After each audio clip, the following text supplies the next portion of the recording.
The news is set to tighten on Jignesh Shah and NSEL as the government is now mulling action under the Prevention of Money Laundering Act. Sriram Iyer is breaking that story right here on ET Now. Sriram, finally the government now talking tough. We understand that the Finance Ministry is looking into this entire issue and that they're looking at a probe under the PMLA.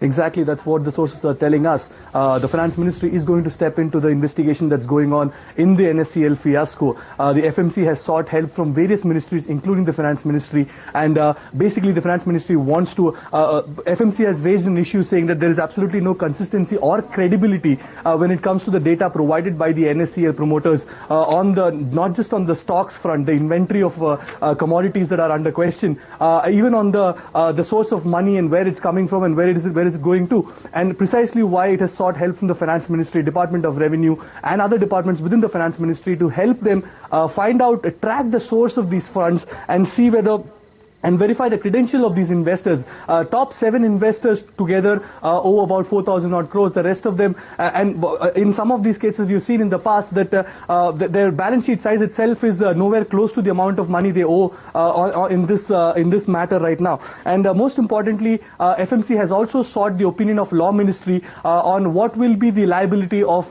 financial technology. Can the company be completely absolved of its responsibilities, considering NSEL is 100% subsidiary of financial technologies? Government sources indicate that this cannot be the way out. Financial technology will have to bear some of the responsibility. How much is it? We'll have to wait for the Law Ministry's final opinion on this matter. But clearly, most departments of the government are coming together, including the Ministry of Corporate Affairs, Finance Ministry, Law Ministry, Consumer Affairs Ministry. All of them are coming together to take a very serious look at what has happened at NSEL and probably take some tough actions to avoid any such misdemeanor later. Right, we can see the stock react to this big breaking story right here on ET Now. 4.5% cut on that on the counter there. Sriram, let's keep it with this story. Actually, it's financial technologies that we need to show on your screen. There you see a 5% cut on that stock.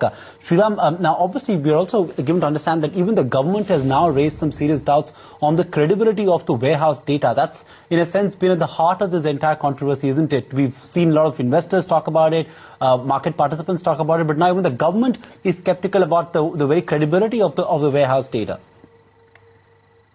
Exactly, Sandeep. I mean, that has been, like you said, at the heart of this matter. The core issue right now, or right from the beginning, has been the fact that the amount of commodities that NSEL has shown in its books has not matched the physical stock.